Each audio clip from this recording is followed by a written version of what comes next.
Hi, this is Len Edgerly. Welcome to the 700th episode of the Kindle Chronicles podcast. Today is Friday, November 11th, 2022, and I'm recording in Cambridge, Massachusetts. What I'm going to bring you on this notable anniversary of the podcast, the 700th episode, is an interview, quite a long one, almost an hour, with Kevin Keith, Vice President for Amazon Devices. And I recorded it in person Wednesday in Seattle. I had a chance to spend a day and a half at Amazon Wednesday and then yesterday morning, Thursday morning. I'm going to bring you the second interview in next week's show. That was with Chuck Kronbach, who is head of worldwide publishing for Amazon. I'll set the stage a little here in where I met with Kevin. And also at the end of the show, I'm going to tell you about something which I also did on Wednesday, in which I was the interviewee by a team from Amazon. Very interesting conversation, and that I'll tell you what's ahead on that front. So I'll take you to the Day One building, and as you'll hear, the Day One building that I remember when I talked with Jeff Bezos isn't the one that is now the Day One building, which is next to the spheres, as they call it, these beautiful round domes that are like big terrariums inside. There's just all kinds of trees. It's quite a feature in downtown Seattle now. But I met the PR guys that helped set this up for me, Alex McClure and Ryan Peel. They took me up to I actually had lunch first with Alex, and then we met Kevin downstairs in the lobby. And I had talked with Kevin for the last episode about the Kindle Scribe, and I'm going to be getting a review copy of the Scribe next week, and I'll be able to prepare a video review and probably just some other chances to talk to you about it up until the embargo on November 30th, which is when people who've got review copies will be able to talk about their impressions of it.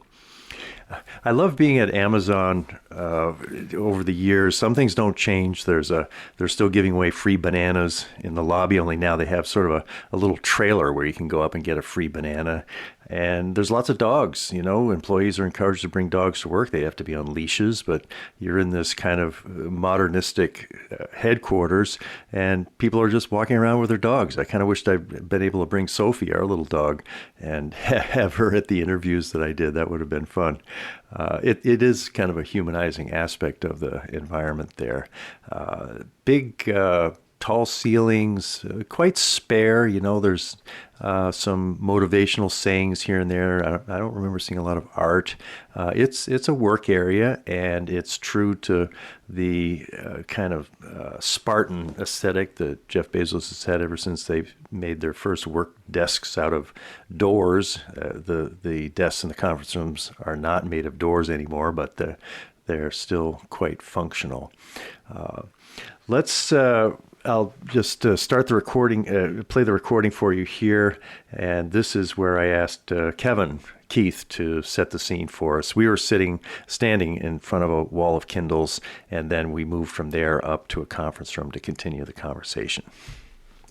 Yeah, this is street level. Okay. So this is coming in right off the spheres, which you have right here. And we have a couple different buildings. So the building next door to us is where a lot of the Kindle content team is. Oh. And it's called Doppler, which was the code name for the original Echo. Ah. And then we have Day One, and then we have a new building over here, Reinvent, where a lot of the AWS team is. Oh. So, and then we have one other, which is nearby, which is where Mary's Place is. Oh, that's right. Right. So we have that shelter right embedded within the building. And that's working out well? Yeah, it's working out very well. Yeah, I remember that was first announced. It's a really creative idea. Yeah, and it's super exciting to be, have that as part of Amazon, and employees can go over there and participate and help volunteer. Yeah. But also just to have the space. Right, because look at the space, it's such a premium here. Yeah, especially in Seattle. Yeah. So the context is surrounded by a lot of the important things for Kindle content and everything else, and this wall memorializes each of the Kindles by year. So certain years we have one, like the start of the first Kindle in 2007, and certain years we have two. In certain years we have three, and that will, in this year we'll have four, because we'll have the base Kindle device, the Kids Edition, the Signature Edition, and then the Scribe. Yeah, so it'll be fun. And we're running out of space, as you can see. So we're going to have to shift the wall. So if we go way over here to the right, do you have room for the 2022 six-sided displays? Yes, so we'll have enough room for 2022, but in 2023 we're going to have to shift everything to the left and add some more space for the future roadmap. And then you're going to have to also move, this is really cool, I don't remember seeing this, but it's like a metal cutout of that picture that you see on every Kindle, which is the boy reading underneath the tree. And I've always thought that was Jeff Bezos reading under a tree at his grandfather's ranch. Is there any, what do you know about that iconic image? It's a good question. I actually don't know if it was inspired by anyone in particular. I think it's more inspired by reading generally and the love for reading. And so we call it Tree Person, and it's kind of an iconic start of a lot of our devices and obviously our Kindle app. It's also good because it captures that idea. There's no distractions going on. That Kindle, that Tree Person is not checking email or tweets. He's reading a book. Exactly, and you can do it outside. Yes. Which you can't do with an LCD or a phone, a tablet, only an e-reader. That's an image that's held up pretty well over the years. Yes, it's held up very well. We love it, and in fact, we looked at should we add a pen to his hand or her hand, depending on which angle you look at it. So it's something we've been thinking about tweaking a little bit. One behind the ear. Behind the ear. Yeah, I love it. Good idea. Well, and then the other thing I noticed here, the 2007. It's an original Kindle. It looks like it's somebody's Kindle that got brought out of an attic because you can tell where it's been touched and actually used. I saw someone come up just now who looked at it very closely, and I almost could imagine that she was going to touch it just to get a little of that Kindle magic mojo. Yeah, the tactile feeling. Yeah, I do believe some of these were used, and then because the wall was built after we built day one. And so a lot of these we had to pull out of, either our beta devices, other people's personal devices, or storage. And so yeah, you have some here that look a little used, but has that little bit of flavor to it. Yeah. And so each of these devices we put up here when we opened the day one building, probably about 5 or 6 years ago. It's when you stand back and look at the big picture, the flow of these. Alex was saying one thing that you notice from kind of a design point of view is in the early days you're experimenting. You had the odd scroll wheel, and then you go to the DX, which is big. You've got a keyboard, and different things are tried. But then as we go down the wall toward 2013, 2014. They look a lot more alike, as if you found the formula, and the progress is more tweaking it, making it lighter. Is that your sense of how the design evolved over this period of time that we're seeing on the wall? I think that's true, especially in the beginning. You're working with no touch screen between 2007 until the Kindle Touch in 2011 that you see here. And so you've got several generations where we really tried to tweak the page turn buttons and the buttons to be able to get the materials, adding a keyboard, shrinking the keyboard so that it all could fit a little bit better. So that was a big part of it. Obviously, you see the Kindle DX that we launched in 2009. So you have 2 generations of the larger screen. And then in 2011, when we added touch, then each of the iterations stayed within a 6-inch screen. Right. And got thinner, got lighter, and then really worked on contrast and clarity. So you have, I think, 167 pixels per inch to then 212 to then 300 ppi with the Voyage and then future Paperwhite. So it was a lot about shrinking the ID, getting the display better, and then you started to see bigger displays. So with the Kindle Oasis in looks like 2017, we got to a 7-inch display.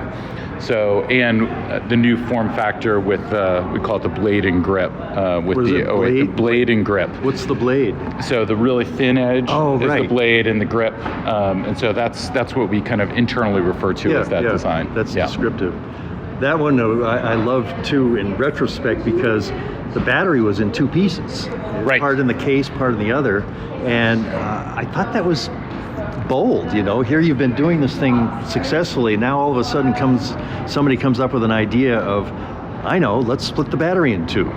Yep. Do you recall the debates that went on at that design meeting? Very much so. So and that is one of the design challenges we have, which is you have to have this unbelievably beautiful contrast clarity display that people expect, a great battery life, and every time you shrink it and try to make it thinner, you could hurt the battery life or you could hurt the display. Right. And so with that product, the original Oasis, to be able to shrink the device and to have that unique form factor, we had to find another way to add battery. And so that was really the idea was, could you have it in two parts where somebody could put it in the case and charge it, have enough battery within the device itself that you could have this super lightweight experience that was unique and different.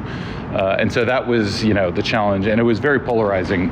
Was the asymmetrical design going to be interesting to people? Would people like the blade and grip?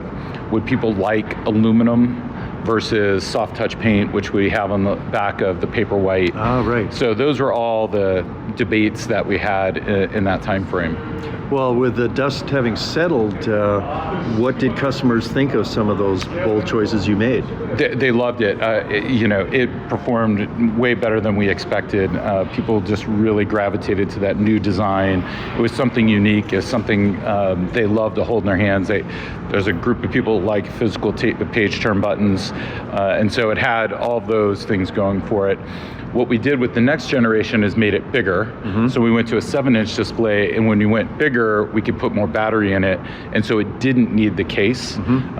And so we found that, some people liked the case, some people didn't. Going to 7 inches gave us the best of both worlds. You have that unique asymmetric blade and grip design, but you have the battery life that people want. Yeah, and the larger screen was a plus as well.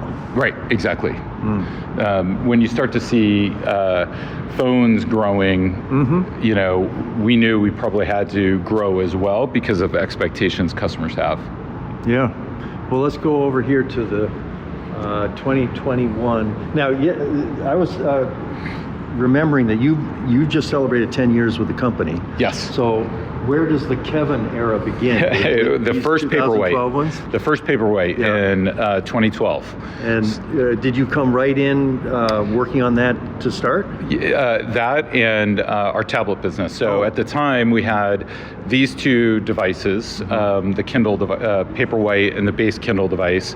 And then we had just launched the Fire Tablet 8.9 inch, as well as the 7-inch. So we had 4 devices at that time. Yeah. It's hard to believe now that we have Echo and Fire TV and all these other devices that, 10 years ago we had 4. Yeah. So it probably felt like a lot as you were showing up to work here. Yes, it did. Juggling 4 plates at once.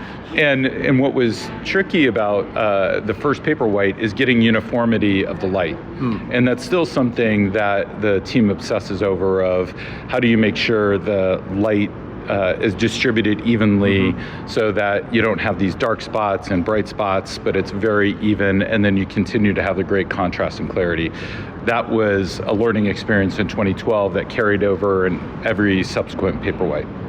That's one thing I noticed when I was comparing the specs in preparation for talking with you and making this trip, that if you look at the new basic Kindle and the Paperwhite and the Oasis, they all have 300 pixels per inch. A lot of the other things are similar, but I think there are 3 different levels of those lights. The basic has maybe 2 or 4 of the LED lights, and then the Paperwhite has more, and the Oasis has the most. When I just look at them, I can't really tell the difference that those extra lights are making. But they must make some difference, otherwise it wouldn't be worth going to the effort to do them. But what do you get if you pay more to get the Oasis and you have more of those lights shining on the screen? What's the advantage? Well, it's a good question. I can't remember if it's 4 or 8 lights in the base Kindle, and then it's like 18 and then 24. Right. You get higher total brightness. Okay. So you can get to a higher total brightness. So if you're in a really, outdoor situation where you really want to pop the bright light, you're able to do that. You get more uniformity. Yep. It's just easier to get more uniformity. And so those are the main, kind of differences between the number of LEDs within the light. But you also, between the different devices, you get a different feel. So now the base is 6 inches. The Paperwhite is 7 inches, and then the Oasis is 7 inches, but it has that unique blade and grip design with page turn buttons. So that's kind of the difference between those, each of the form factors in addition to the display. Yeah. I think the Paperwhite might be 6.8, isn't it? Slightly bigger? Yeah, so it's 6.8 and 7. Yeah, right. And then you get these, there's some color here that shows up on the kids version. What is this one here in 2019? So it's the same product here. Yeah. So it's the same base Kindle device, but we include the cover with it, and then it comes with a year of free time, or excuse me, it used to be called Free Time Unlimited, now Kids Plus. And so you have Kids Plus, which is a subscription service that gives you access to thousands of books, but also you can get videos, movies, apps, either on the app or on or another device like a tablet. So on your phone, on the tablet. And so that's a subscription that runs across multiple different services. You get a year of that for free. And then you also get a 2-year worry-free guarantee. If it's dropped, put in water, anything happens to it, we replace it for free over 2 years. Yeah, and worry-free is what it means. I mean, if the dog chews it, or it's anything that, I've got grandkids that are 9 and 7, and I'm not sure if they've done anything to these Kindles that triggered the worry-free guarantee, but it's quite comprehensive as to what it would cover. Very much so. And it started on our tablets. So we have the Kids Edition tablets. We have a Pro Edition of our kids tablets as well. So there's one that's kind of optimized for, call it 3 to 6 year olds, and then another one for 6 to 10 year olds. Oh. And then we have the Kids Edition Kindle, and then we have a Kids Edition Echo as well. So we have Kids Edition that all have the guarantee, all have some unique either case, or in the Echo has designs on them that are kind of animal designs. We just launched an owl and a panda, so they're really fun designs. And then we have that for the base Kindle that we launched first in 2019, and then the Kindle Paperwhite, which we launched in 2021. Right. And so depending on whether, and actually in 2022, now we have the newest version of this device that will show up here when we get this fixed up for 2022. Good. Well, I think the plan now is we go upstairs, and there was somebody in our room, but maybe they'll be gone by the time we get up there. And, great. Oh, there's my charger. I think I'm still good. Now, one thing I was going to ask you, we'll talk about the Scribe later, but you said that you're a planner and you like to do a to-do list every day. Yes. Does your Scribe have a to-do list for today on it? It does, and sometimes they're carryovers from the day before, and sometimes I add new things to it, but yes, it's definitely in there. Now, when you write a to-do list on the Scribe, can you see that to-do list you've made on the Scribe, say on your iPhone Kindle app or anything else, or do you have to go to the Scribe to see it? It will show up on my app, and actually does. I have the beta app, and so it's in pre-production, and we'll have that launched in the beginning. Yes, you'll have that in the beginning of the year. Because that'll be really handy, because you wouldn't want to have to open up your Scribe to see your to-do list every time, but it's the best place to create it. Right, and a shopping list too. I've done that. I've done that as well. Alex had equipped me with a Red Visitor's badge, which I was really proud to be wearing while I was at Amazon. But getting through the turnstiles into the building past security was a little confusing, I think, to both of us. But you'll hear us as we're now making our way through security and then up the elevator to the conference room. All right, how do we get through the... I go first? Huh? I think somebody had to do my cards. Yeah, Ryan, you just use use yours twice. Perfect. There we go. Now I got my red badge. I love it. Had a nice lunch, not on this floor. We went up on a different floor to a cafe. Right, probably right above us here, yeah. Yeah, now we're on the second floor. It gets a little confusing because of the elevation between different floors, right? So a lot of hills here. Well, now, when I talked to Jeff in 2012 and 2016, I thought I was in a day one building that looked different than this. Was there an older day one building back in that era? Yes. Yes. Sometimes the names will move as we build new buildings. Yeah, that makes sense. Oops. Right. Gotcha. Got it. I knew I was in the right place when I saw lots of dogs. Do you bring a dog in? I don't. My dog is not that well trained. Likes people too much. I think it would be running around like crazy. Yeah. We're going up. Okay. There's something humanizing about having dogs in the building. It's great. Today I was just sitting in my office and I don't even know what kind of dog, but a good medium-sized dog just walked in. Huh. And it just, usually that doesn't happen where you have the dog jailbreak where they get out of somebody else's cube and came into my office. And it just lightens your mood. I know. You could be right in the middle of something and then there comes your next intuitive thought. I'll break in here to set the scene in the conference room that the rest of the interview takes place in. It's a small room. The acoustics were good. I checked it out beforehand. And the guys from the PR department were there, Alex and Ryan. They had arranged on the screen kind of a graphic highlights of all the different Kindles. So once in a while, Kevin and I are referring to what's on the screen. And we were sitting beside each other at a big conference table. I was using my mic and also recording on the iPhone as a backup. I hope the audio is good. I'm seeing the levels are a little low, but I'm going to be running this through something to tweak it. But this is in the field audio work, and I hope it works good. In the conference room, I began by asking Kevin to reflect on the through line of all the devices that we saw on the wall down on the lower level, and then also what were the big jumps to kind of take a 30,000-foot look at the evolution of the Kindle. Yeah, good question. I'll try to talk through it and we can see what the through lines are. So we talked a little bit this down there. So I think the first big leap was touch. Mm-hmm. The next big leap was adding a light and continuing to go from lower resolution to higher resolution displays. Once we got to the 300 ppi display, you started to get to a point where the contrast, the clarity, the resolution was really strong, and so we focused heavily on ID to continue to make it thinner, lighter. ID? What do you mean by ID? ID is kind of industrial design. Okay, exactly. I like to learn at least one acronym each time I talk to one of you guys, so that I know what it is. ID. Yeah. Yep. Industrial design. And so we kind of look at each of those dimensions, the display, the industrial design, and we really hone in on the basics. So what do you love and why do you buy a Kindle versus a phone or a tablet?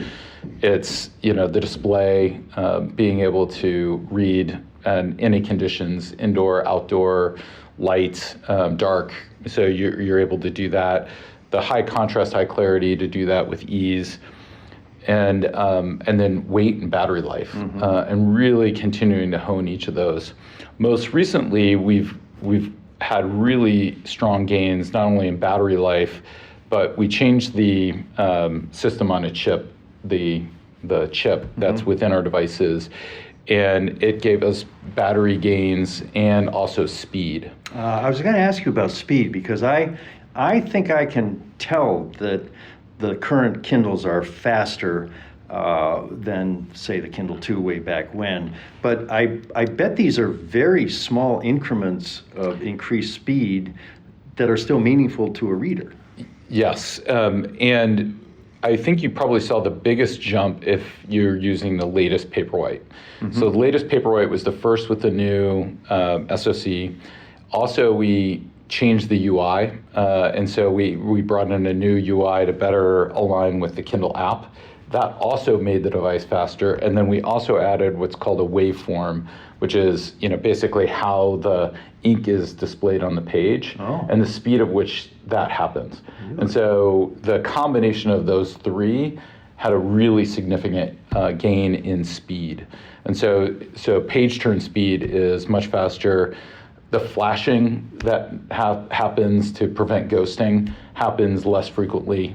So those are the gains that we saw in Paperwhite, and also will be on Scribe, and also will be on the latest generation Kindle that we just launched. So you're seeing all those benefits as we kind of tweak each of those elements of the design. I'm interested that the change you're talking about the change in how the home screen looks, because that was the user interface change, and I hadn't realized that gave you a speed advantage as well as I think you were hoping you were helping people to find the next book that they might want to read easier. Yeah, it was both. It was how do you we know a lot of people use both the device, and then when they're in the line at the DMV, they use their phone.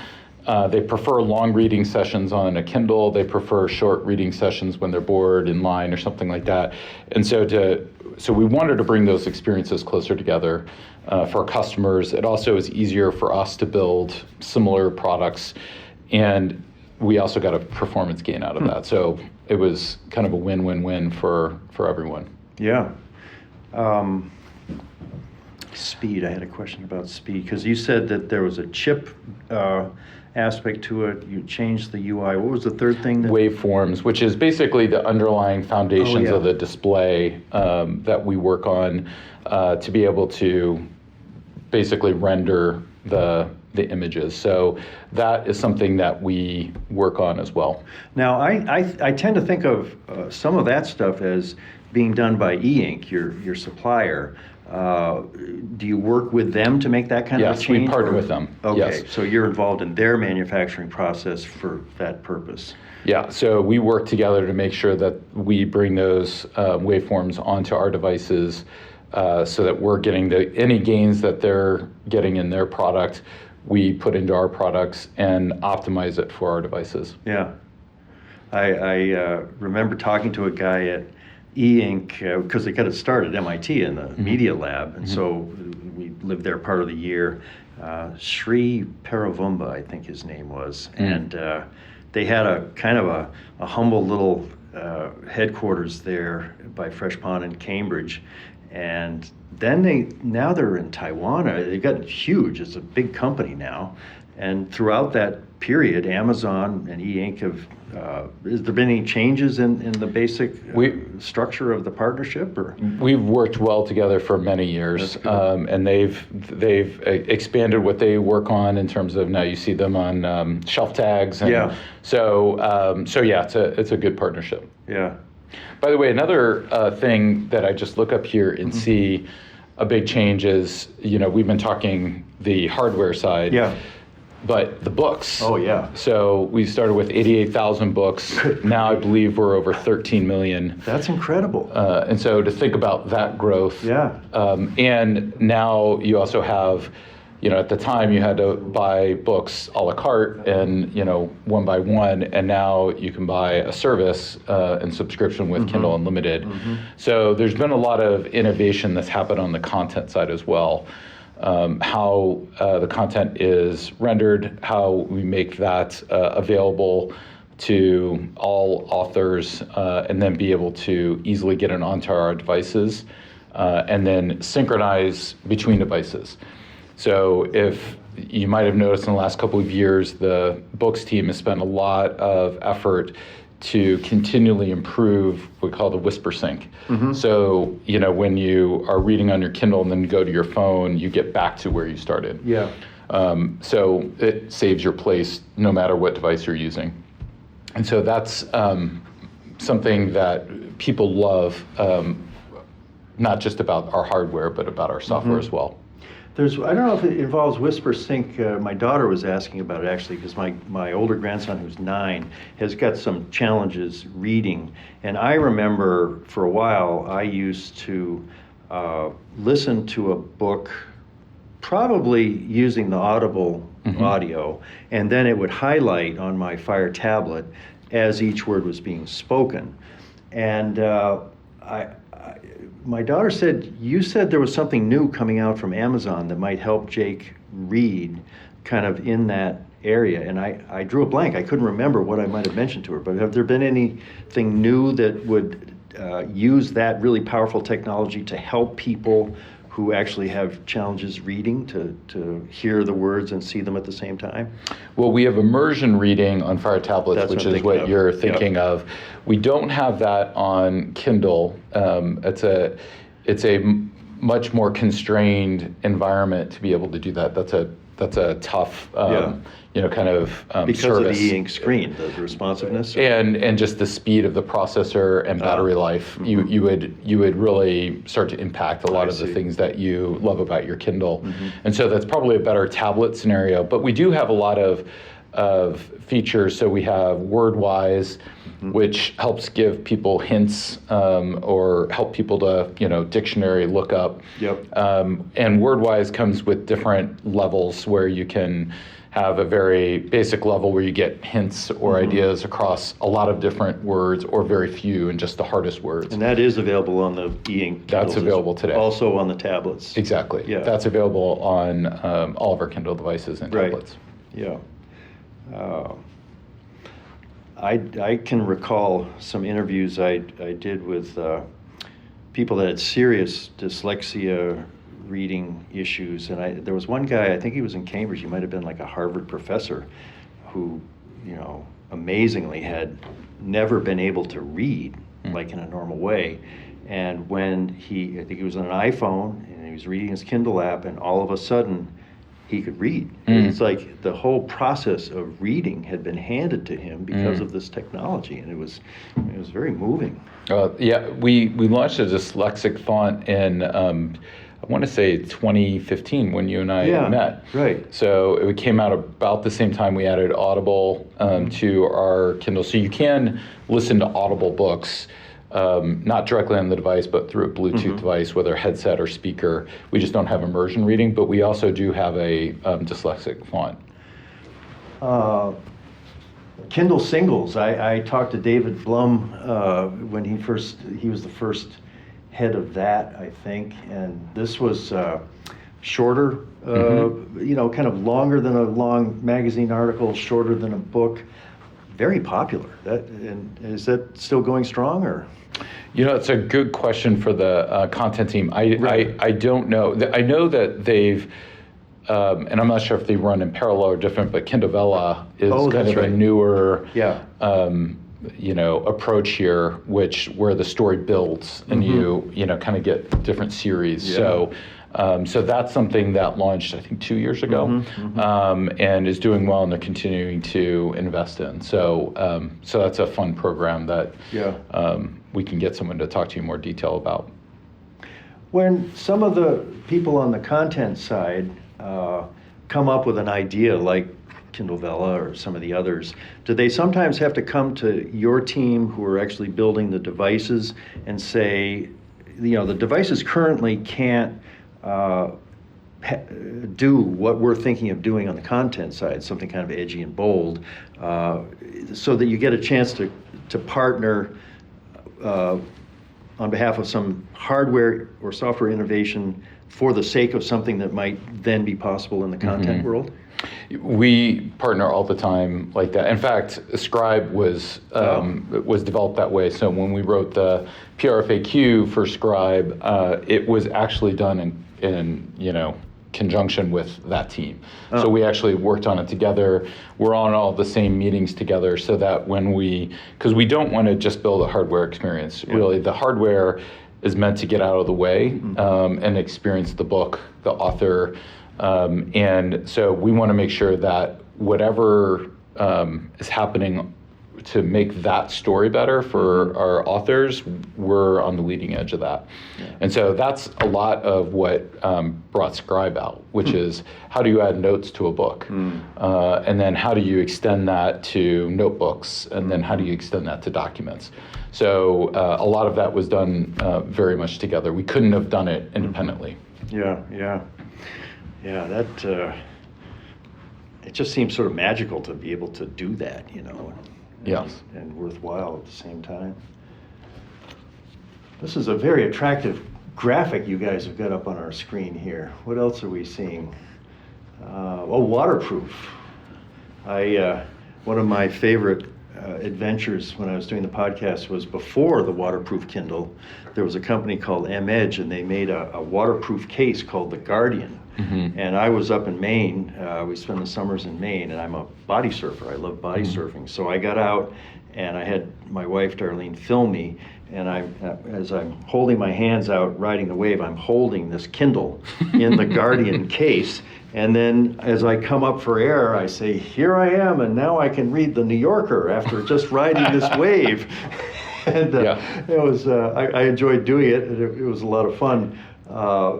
Do you think the waterproof Kindles would survive my body surfing test, or is it more for I think lighter?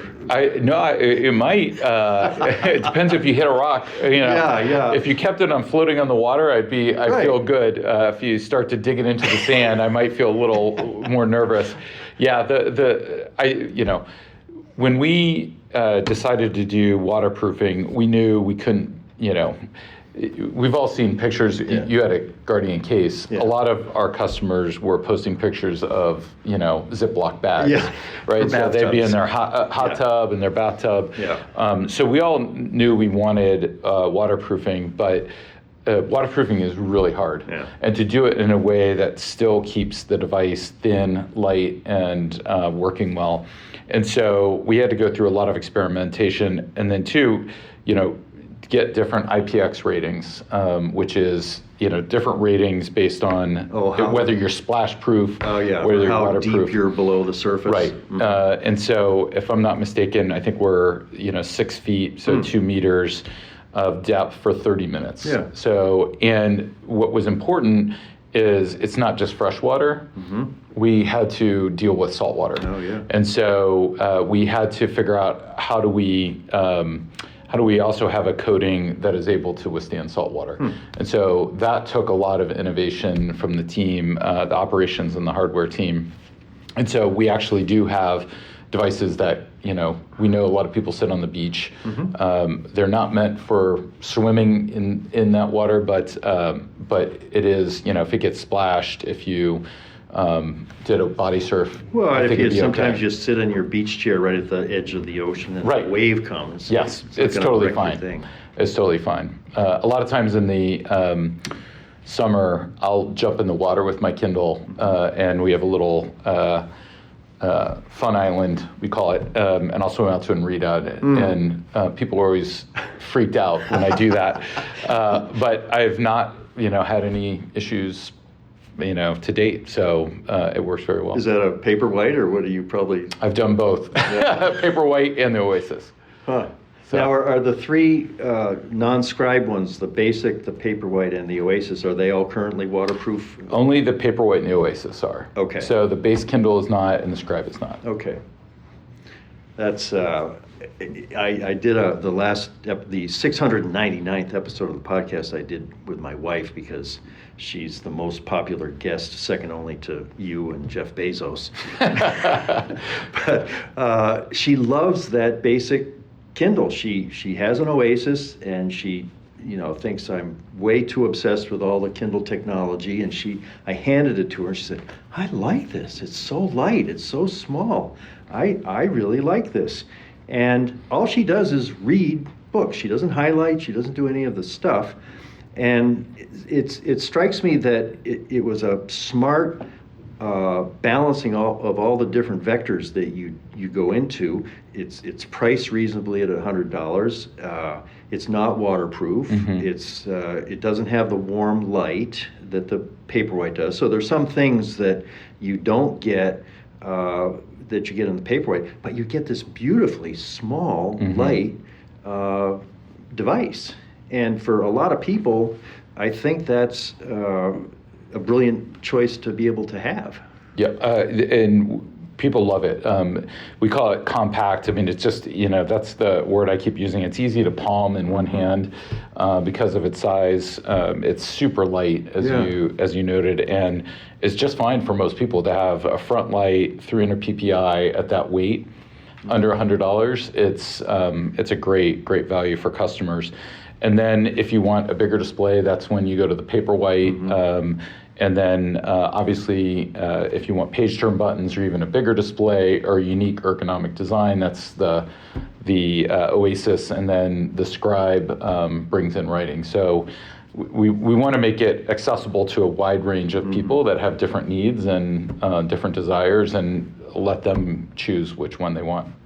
I would think the buttons on the Oasis would have been a particular challenge for the waterproofing, because you've got a moving part there and a little gap. How did you solve that one?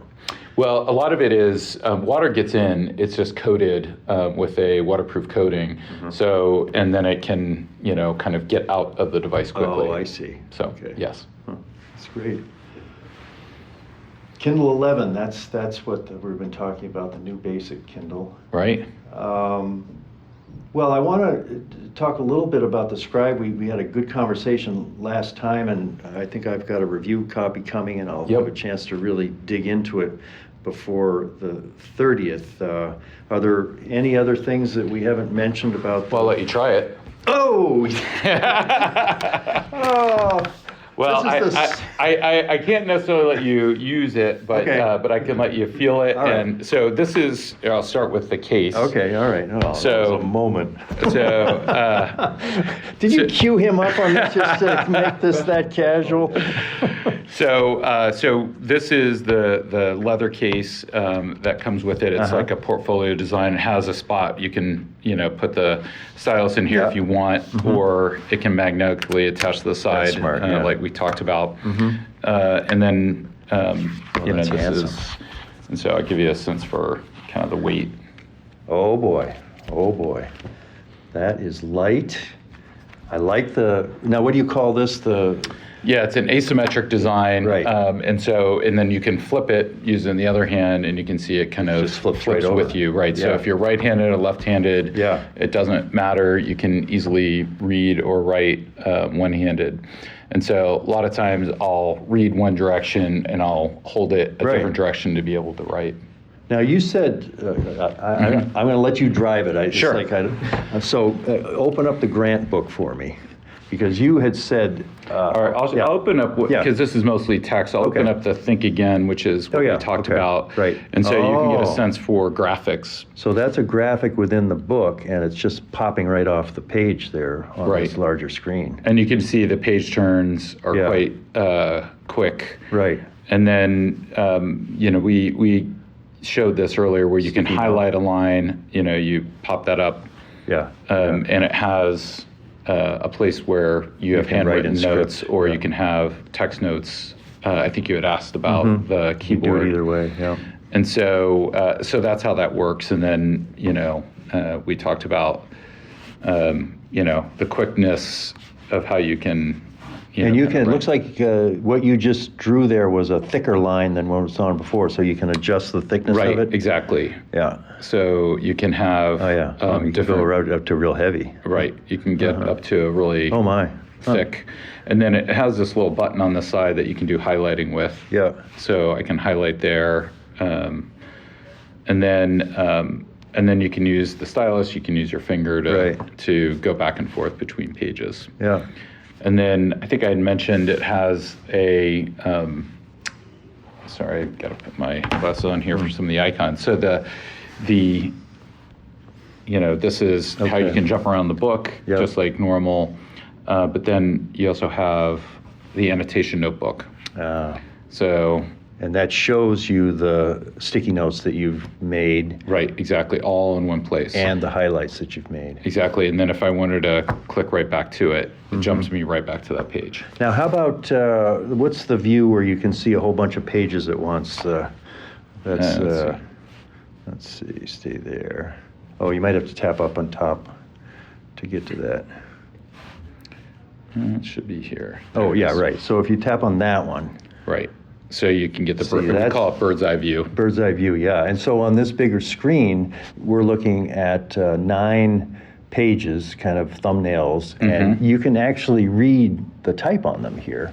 Whereas on a smaller Kindle, that would be much more condensed. Be guessing, right? Yeah. Yeah. So there's another example of the advantages of actually reading a Kindle book on this larger screen, in addition to all the advantages of the stylus.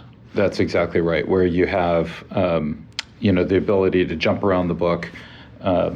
I prefer to read this, especially a book, like a nonfiction book like this. It's great.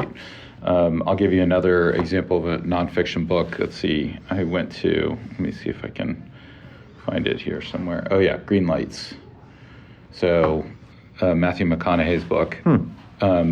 There's a lot of unique images in this book. Yeah. And photos. Oh, wow. And so how he uses the page, I read this on a 7-inch device and it was good. Yeah. But it was very hard to see some of the different images. And now, you see, it's quite a different experience when you read it on this bigger display. And a book that's being that innovative in the graphics, you might be tempted to say, well, I'll read this on my iPad or my Fire tablet because I'm going to have a better look at it. But this is looking pretty good. It looks great. Yeah. I'm trying to see here if they have a picture. We can use the bird's eye view because that's really where you start to see. Oh, yeah, right. Yeah. And then can you pinch and expand? That's probably edge to edge. That one probably won't get too much bigger. Right. But yeah, you can really get that. And then when you have a document that comes in from Word document and you want a table, if you poke on the table, it actually will zoom up. Yep. And so that's this big screen is not just good for books, but it's also good for device or documents as well. Now, I have a friend, longtime listener, who's a tech guy. He retired from Apple recently. He said that he had heard that this runs on the Fire OS, the same operating system as the tablets. Is that the case, or can you say anything about what is running the UI on the Scribe? This is our own OS. It's not what we call Fire OS. Oh, okay. Yeah. It's made specifically for the Scribe. And all of our devices, all of our Kindles run on the same operating system. Oh, okay. So this is running on the same as the other e-ink Kindles? Exactly. I get you.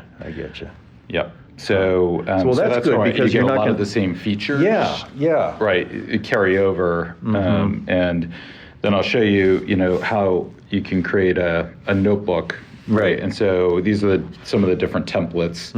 And so if I'm doing planning, I can do a, kind of a checklist, if you will. So there's a whole bunch of different designs from, thin notebook, thicker notebooks, grid paper. So there's just a lot of different. So there's an icon. So if you go to the home screen here where you start, I'm curious where the Scribe specific.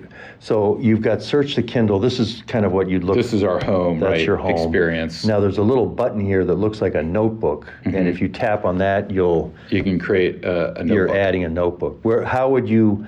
I'll do a video of this, but what if you wanted to go to a notebook you've already created? How would you do that? So if you have one that's recent, so it'd be in your books. Recent items. So that's just a test that I did. Right. But if you go in notebooks, you've got a tab down here now. You've got home library notebooks. That's new. Exactly. Okay. And then in this section, you can add either a notebook or you can create a folder. Yep, that's handy. So you can see I've created subfolders that. Oh, they look like folders. That's nice graphics. Yeah, and so it's easy to be able to organize all in one place. Wow. So that's how, and this is kind of what a thin rule notebook would like, and then you can just keep adding pages by swiping the page. Now, do you have any of the artwork that your daughter has done on this one, or? I don't have that one. I have one at home, and then I think I had to erase that because we went to a new. When we were developing these, I ended up erasing it. So, that's good. But yeah, that was a bummer. She likes it though. She does. Oh yeah, she loves it.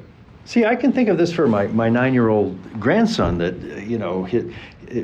part of his challenge, he's such a bright kid, is actually just handwriting. And something that is kind of fun that you could write, your handwriting in. And then you said that at some point, maybe next year, there'll be the opportunity to have the handwriting changed into text. Correct. That would be great for him because it gives him a chance to get some immediate feedback. Is he drawing the letters well enough so that they can be converted to text?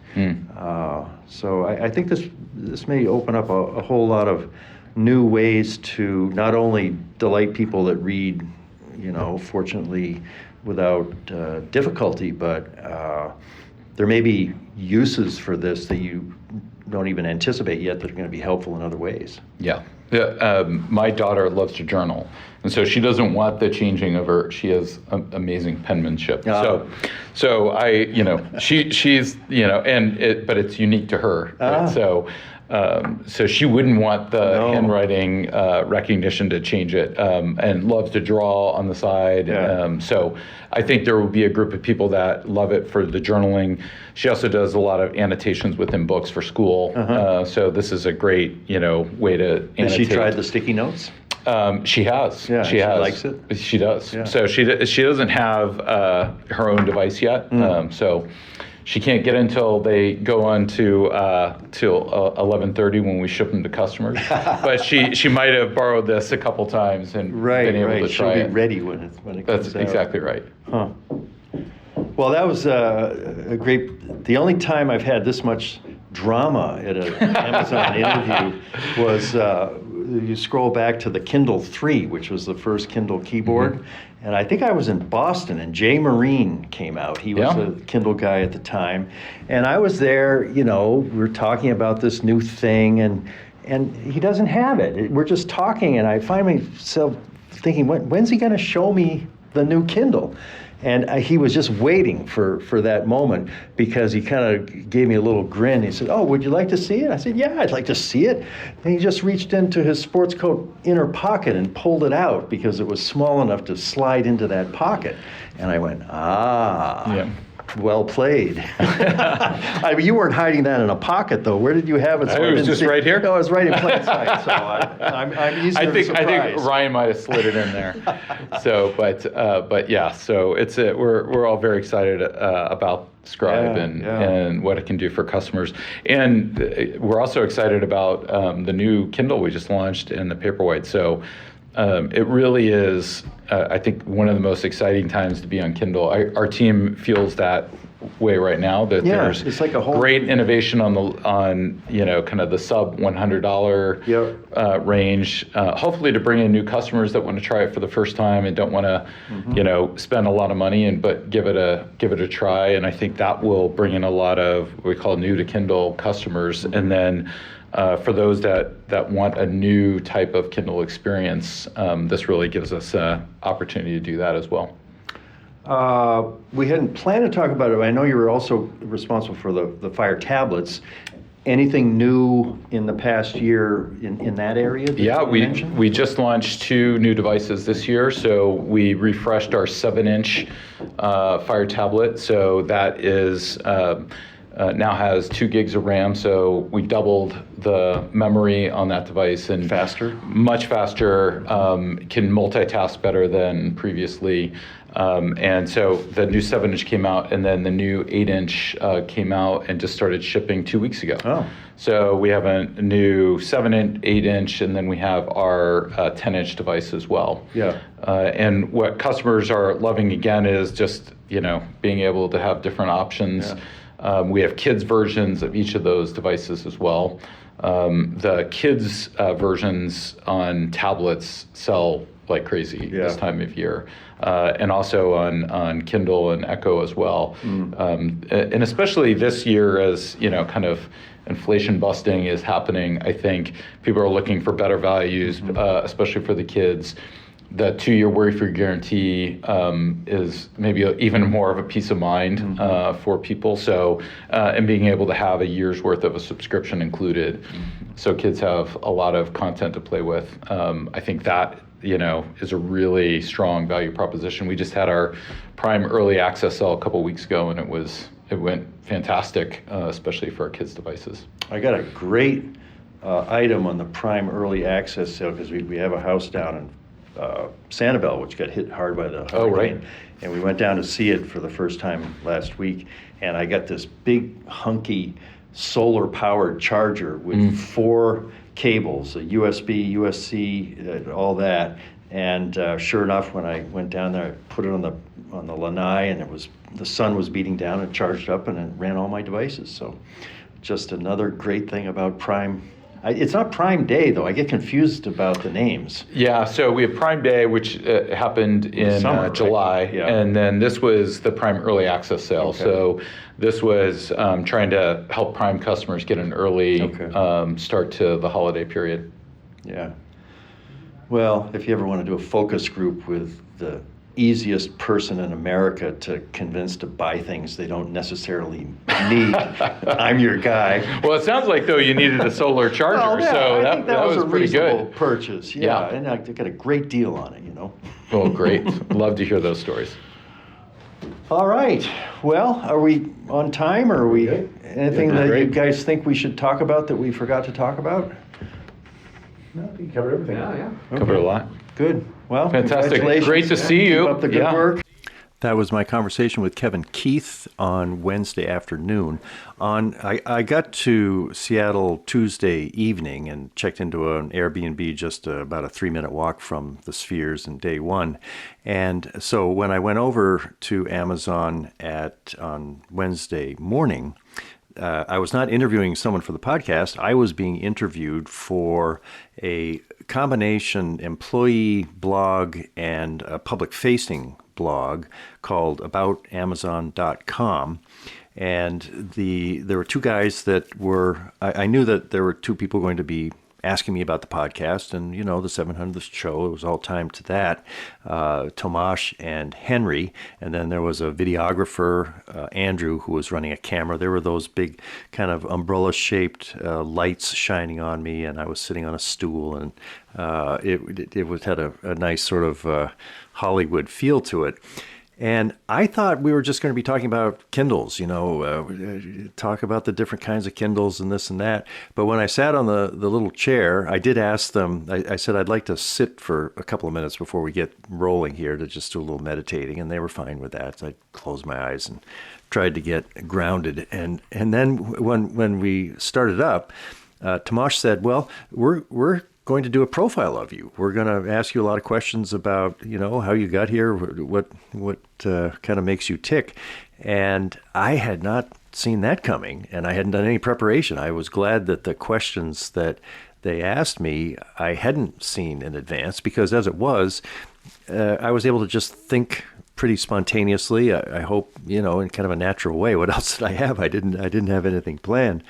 But they kind of began with the idea of, why did you love the Kindle so much that, and a lot of people love the Kindle. They sold out in a few hours the first day they were introduced in 2007. But not many people decide to do a podcast and keep talking about it every week for 14 years. And so that was kind of the mystery that they were trying to solve.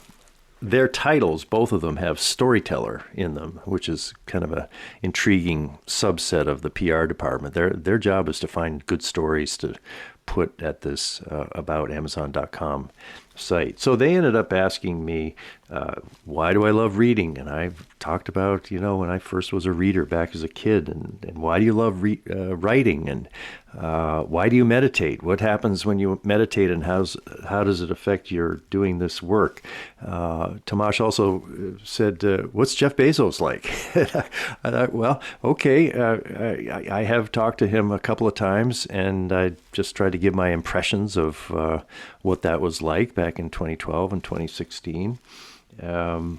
Tomasz asked me what was a highlight of the podcast, and I've said before I tend to answer that question the same way and talk about the interview that I did with John Ashbery shortly before he died. And because of my poetry course that I took at Bennington, I knew that he was one of the towering figures in contemporary American poetry, and I really fell in love with his poetry at Bennington. So when he had his backlist published by Open Road Media on Kindle, they set up an interview for me, and I found myself just, I've got John Ashbery on the phone, and I'm asking him questions about poetry and his writing process, and telling him what it's like to read his poetry on the Kindle. It was really, I had so much fun. It was really, there have been a lot of highlights to these 700 shows, but that one certainly stands out.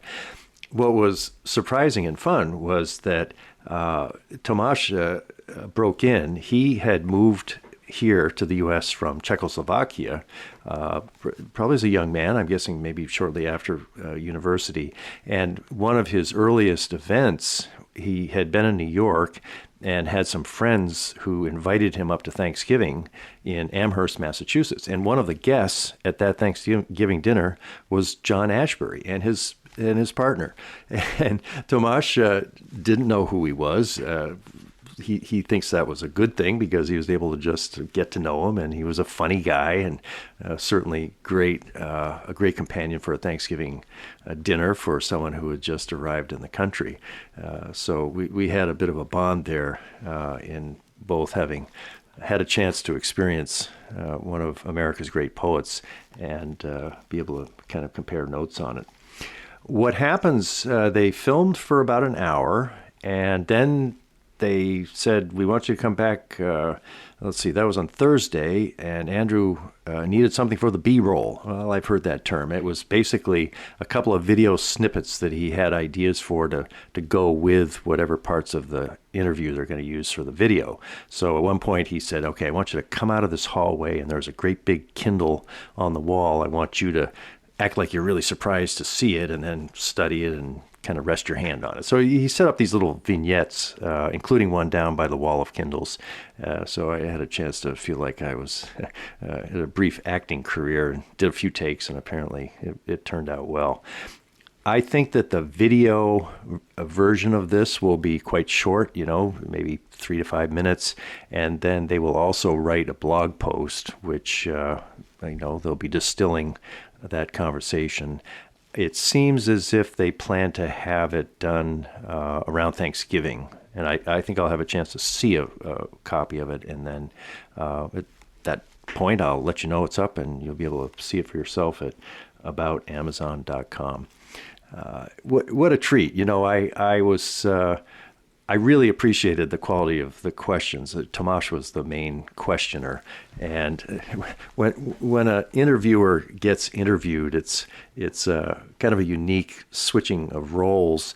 And Tomasz used some of my own methods. He would ask a very kind of deep question. His questions were short, and he'd say, why do you love to read? Or what do you love about poetry? And then he just stopped, and he let me answer as long as I wanted to, and that's a good way to get someone to, especially when they're thinking on their feet. A couple of times, either Andrew or Tomasz would hold up a finger to get me to pause because they wanted me to repeat something so that it would be easier to listen to on the recording. Yeah, that was pretty nice. So the overall trip was made up of 2 interviews that I did with Amazon execs, kind of the standard fare for the Kindle Chronicles, and then this surprising chance to think about topics that are of great interest to me, prompted by very, very cool questions from Tomasz and Henry. So I have a little bit of foreboding, maybe the kind of foreboding that a lot of people that come on the show have, and they chatter away and I'm recording them, and then I send them a link saying the podcast is up, and I say, oh, what did I sound like? And I've got some of that anxiety, but I feel like I'm in very good hands because I think the storyteller aspect of what they're doing really resonates with me, because I'm always thinking of these interviews as I'm telling a story. I'm giving someone else a chance to tell their story. And when that drops into a story which pulls people forward just out of the basic arc of it, then that gets kind of magical. Wonderful trip to Seattle. I finished it off with coffee with a friend of mine from high school that we hadn't seen each other for 50 years, and we had a visit at the Starbucks, and that was just fantastic. And hopped an Uber to the airport and flew back here to Boston. Got in last night a little after midnight, and now I'm bringing you the first result, episode 700, and then a week from today is when I plan to have episode 701 up with Chuck Kronbach, who is head of worldwide publishing. Thanks for listening. Thanks for being along for this long ride. I'm re-energized. I've settled into a rhythm of the show, which is very sustainable to me and feels great. And as a result of my time in Seattle, I've got a bit of beginner's mind on what's ahead and how long I can keep doing this, certainly for the foreseeable future. Thanks for listening. This is Len Edgerly for the Kindle Chronicles in Cambridge, Massachusetts.